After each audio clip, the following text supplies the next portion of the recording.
if there's any child that is accident prone or whatever, it's my son Ray. I just always felt so sorry for him because all of his accidents were not any of them his fault. He wasn't doing anything to deserve it. But when he was 2.5 years old, Raymond accidentally run over him with the car. Ray thought all the kids were in the yard, and he backed up. It was going to what he was backing up for, but he's backing the car up, and when he did, it knocked Ray down, and the car ran over him. And Ray realized he hit something, but he never thought it was, a kid or anything. He thought maybe something that, like a bike or whatever. So he pulled forward so he could get out and see what it was. So that meant the car went over Ray twice, and it broke his leg in the femur, where they say that's the worst break you can get in the leg. And poor Ray, little Ray, was in the hospital for 30 days, and they took and put a wire through his ankle, and it went in one side and out the other, and then he had lifted his feet up and had his leg in traction, and he couldn't, he had to stay that way all the time. He couldn't get out of bed or anything, and it took 30 days for him to get well enough that they could put a cast on and let him come home. Back in those days, they didn't let you go in the hospital and stay like they do nowadays with your who's ever in the hospital. But back then, I was allowed to go see Brett twice a day, or he could have visitors, not just me. He could have visitors twice a day, once in the afternoon and once in the evening. And I just wanted to stay with him so bad. He was so little, and he looked so abused with that leg, that wire going clear through his leg, and I just was beside myself for him being in there.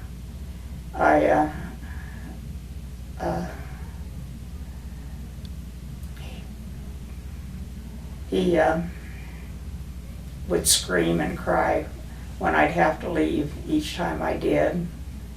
And I felt so bad about that. And the nurses suggested that I didn't come up. They said, emotionally it's just very hard for him because he just cries and cries after you leave. And I said, well, I don't think that would be right. He'd probably think I abandoned him or whatever, so I continued to go. I got a few dirty looks from some of the nurses, but I did it.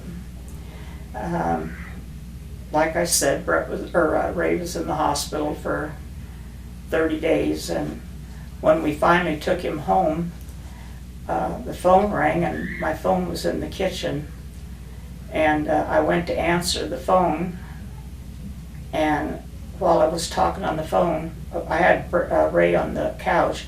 He had took himself off the couch, went out the front door, and he had a little small two-wheel bicycle, and he never used the training wheels on it. He got on it when he first got it and just learned to ride it, and he could do pretty good. But anyway, when he got home from the hospital and I was on the phone, he went out and jumped on that bike. I looked all over the house for him because I just couldn't believe he went outside. And he wasn't in the house, so that was the only alternative I had. Well, I looked first in the backyard because that's where the kids used to play all the time. And he wasn't there.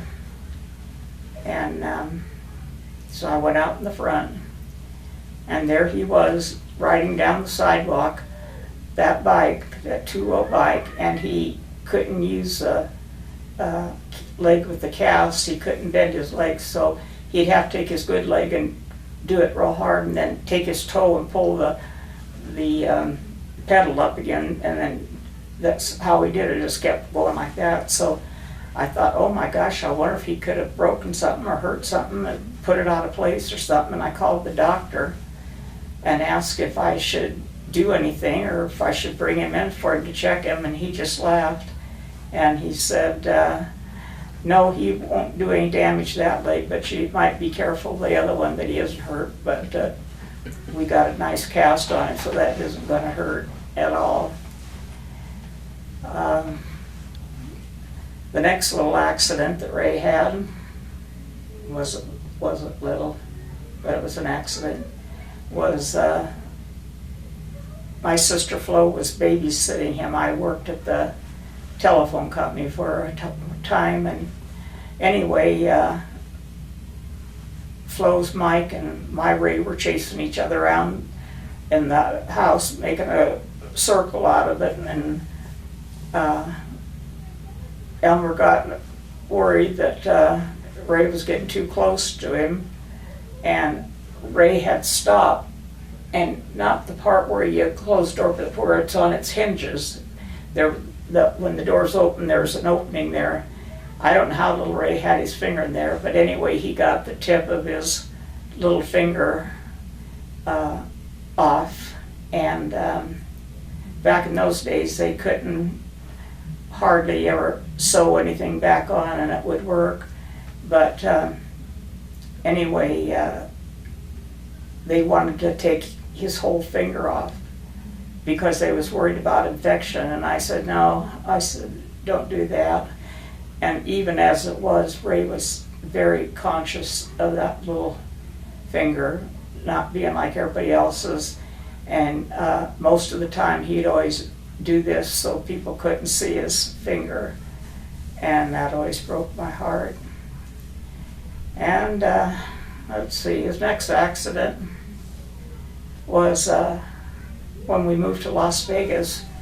The house we rented didn't have any air, and so as hot as it was, we was here in August, and it was up over the hundreds, and we just couldn't stay there, so we decided to go down and see my sister Flo. She lived in California, and we went down there, and they had a vacant lot across the street from her house, and somebody had rented it for the month of December and sold Christmas trees on that lot. And Ray and Elmer and Mike went over there and asked them if there was anything they could do to help and earn some money. And they said, well, if you want to put the stands on the trees so they could stand them up, just those little wooden stands. But anyway, they said they'd do that, and somehow they, with that pick, it had a sharp, it was kind of like a, well, you guys probably know what a pick is. But anyway, they swung it up, and Mike and Flo's Mike, and Ray was holding the tree, and he had his foot there. And when they went to hammer, to use the pick to make so the tree could stand, they rammed that pick through Ray's foot. He had just tennis shoes on, and it went completely through his foot and out the bottom, and they had to, when they had to actually pull him out of there with that pick still in the ground. So that was a pretty big hurt too. So it just seemed like poor Ray always got it.